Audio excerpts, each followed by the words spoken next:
Oi pessoal, vamos falar de política hoje com um convidado, porque nós vamos falar da Corte Interamericana de Direitos Humanos, que vai julgar o Brasil por omissões praticadas no caso do médico Roger Abdelmaci. Como prometido, eu estou trazendo então um convidado para explicar um pouquinho para a gente sobre o que irá acontecer com o Brasil. Mas antes, eu queria fazer uma lembrança aqui para você se familiarizar com o assunto, porque casos analisados pela corte, por essa corte, que é composta aí por juízes, né, na Assembleia Geral, a OEA, ela também já teve aqui análise no Brasil. Em outros casos, o mais famoso é a Lei Maria da Penha, no caso dessa farmacêutica que procurou esse recurso por falta de legislação de violência contra a mulher. Quem que vai conversar conosco hoje é o professor Patrick Casagrande, ele que é mestre em Direito e vai trazer uma análise aqui para a gente.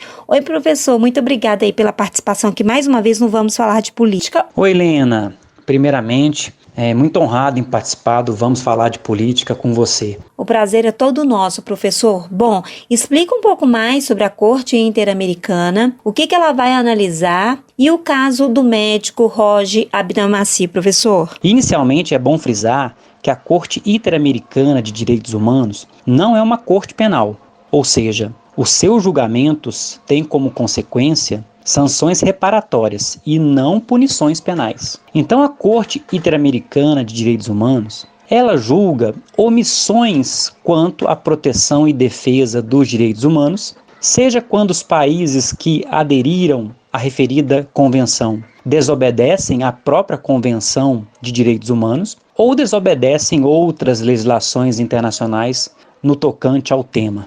No caso recente do médico Roger Abdelmaci, a Corte decidiu julgar duas omissões. A primeira omissão, ela se refere à prescrição de alguns crimes que ele cometeu diante da desídia, inércia, morosidade da justiça brasileira. A segunda omissão é quanto à falta de um diploma penal que regulamente fraude na manipulação e guarda de embriões. Então, diante desta omissão, a Corte Interamericana de Direitos Humanos ela vai ter a competência de julgar. No entanto, friso, ela só julga omissões, então ela tem um caráter residual, e as consequências dos seus julgamentos são condenações reparatórias à República Federativa do Brasil. Professor Patrick, há uma importância muito grande, então, em linhas constitucionais, por aderir a essa convenção. O Brasil, neste caso, ele não é uma exceção, né? Como que fica a situação, então, do país brasileiro, neste caso, e o que pode acontecer?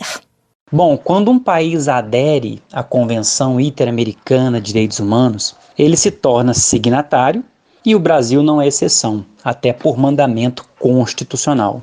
Sendo um signatário, uma vez julgado e condenado, ele está sujeito às sanções reparatórias impostas pela Corte. Essas sanções são variadas, elas são bem individualizadas caso a caso.